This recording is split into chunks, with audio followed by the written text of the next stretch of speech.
into every mythological cult faith tradition, there is the whole concept of central locations to that faith, or to that mythological tradition. In ancient Greece, the Oracle at Delphi was a very central location, where they believed the god Apollo touched the earth, and the priestesses in that temple uttered prophecies that were inspired by the god Apollo.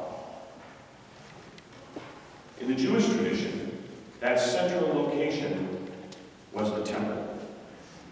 The Temple of Solomon, and then eventually the second temple came to be known as the Second Temple of King Herod. And that became the central location for sacrifice in the Jewish worship tradition. There were, of course, the synagogues where people read the Torah and where even Jesus was raised as a good Jewish young man. But the temple was very central to the life and cultic worship of the Jewish people.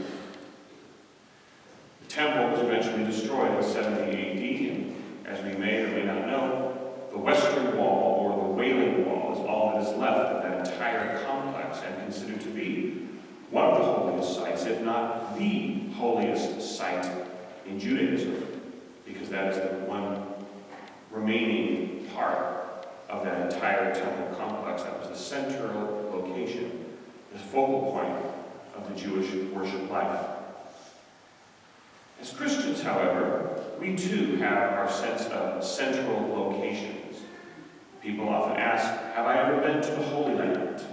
There's something about going to the Holy Land, to be where Jesus walked when he was on this earth. Many people have asked, have I gone to Rome, the seat of the Holy Father in Vatican City, and the Basilica that oversees all the churches throughout the world? There's something about that central location in our Catholic tradition.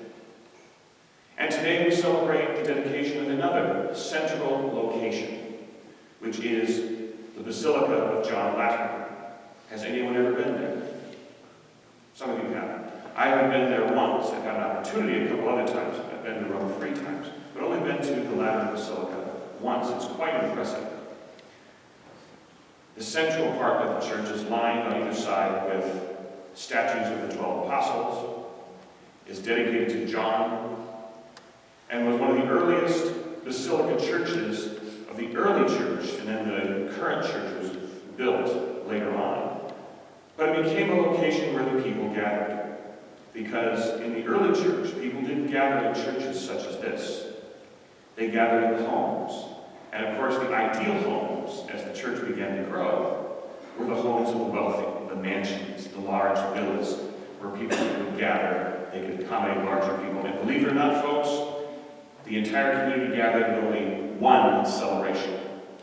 They didn't have 6 o'clock gatherings and 7 o'clock gatherings and 9 and 10 and 1 and 3 in Spanish and English and Pig Latin. They had one gathering of the entire community, and they gathered to celebrate that one Eucharist. Of course, as the church got even bigger and more populous, palaces known as basilicas came to be very important gathering places, and the Lateran family donated their basilica, their palace, to the church, and eventually the Basilica Church was built next to the Lateran Basilica, which was the home of the Holy Father until the Vatican residences were made. So for a good portion of the church's history, before there was ever a St. Peter's Basilica or a Vatican City or Vatican residences, St. John Lateran Basilica was the central location of the church.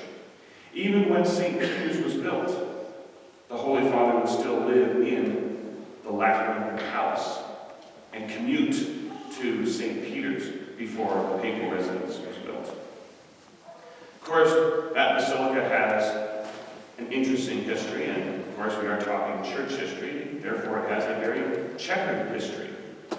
There was, in fact, one occasion in which this basilica and its palace did reflect the ups and downs, the grace and the sinful nature of the church.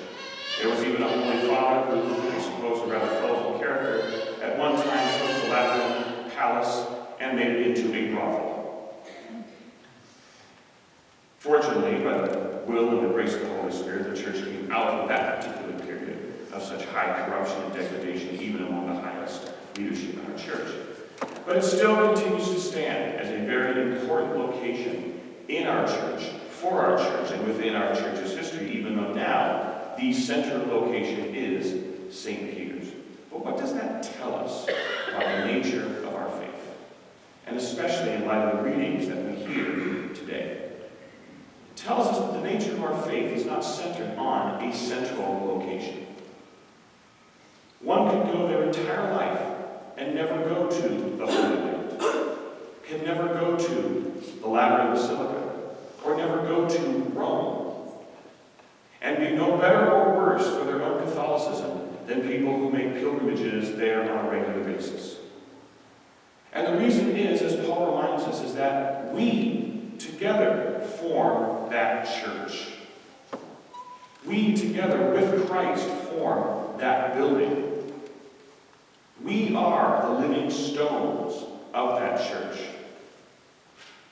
We constitute that central location of our faith as we focus on the center itself, which is Christ. Someone once asked me, "Father, would you love to take a trip to the Holy Land?"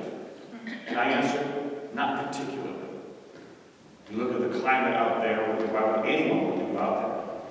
And they said, "Well, wouldn't you want to go where Jesus walked?"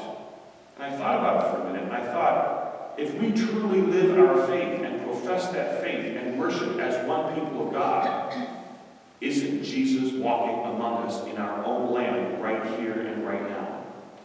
Why do we need to go to a very violent climate overseas, with a climate that's even hotter than that of Southern California, weather-wise, to experience places where at least the Gospels tell us Jesus walked, if not in fact he walked there himself? When we have that experience of Christ walking among us right here in Simi Valley. One person said they took a pilgrimage to Rome after the Holy Father, Pope John Paul II, had passed away. In the midst of all those crowds, and airlines who took full advantage of the demand, charging up to $4,000 to fly from LAX or SFO to Rome because they knew people would want to go. I asked, why did you do that, to pay such amounts, to endure such crowds, not even in a hotel, because you went from the airport to the Basilica, or actually to the line that went out of the Basilica, and then back to the airport to fly back to the United States? And he said, well, it's the closest thing I could get to being in the presence of a saint. To which I asked him, what makes you think you aren't in the presence of a saint right now? What makes me think I'm not in the presence of a saint right now? And when all is said and done, I didn't say this to him, our focus is not to be in the presence of saints, but to be in the presence of God.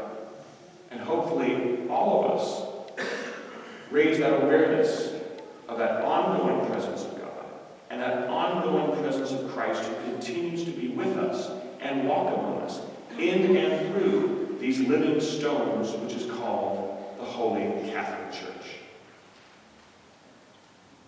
I'm not knocking those who have taken pilgrimages. I prefer to take pilgrimages to, say, Gettysburg or Washington, D.C., like we did a couple of weeks ago. The history that I enjoy. I like to see those locations. Others, it's their religiosity, it's their faith, and they like to go to the Holy Land, to Rome. I myself have been to Rome a few times, first 3 times. But at the same time, while we are celebrating today that central location of the Lateran Basilica, and we have in our church that central location of the Vatican, Paul reminds us, as does Christ, that the church does not constitute a central location or a building which could be knocked down, but consists of Christ and those who gather around him, starting with the Holy Family, building out to the apostles and the disciples who knew Christ personally, spreading out on that first Pentecost to 3,000 who joined their company that day because they were so inflamed with the message of the gospel of the risen Christ, to the church that now spreads around the world and counts in the billions of followers who are called to bring that presence of Christ in and through their lives, their witness, and through the sacramental ministry of the church throughout the world. That is the church we celebrate on this feast. And that church has changed central locations a few times throughout history. But there will always be one center, and that is Christ. And there will always be one church that is made up of those living stones, you and I, and those living stones throughout the world. Today we celebrate the dedication of the Basilica of John Lateran. Let us, especially at the end of this year of faith, be rededicated as the holy church of God throughout the world.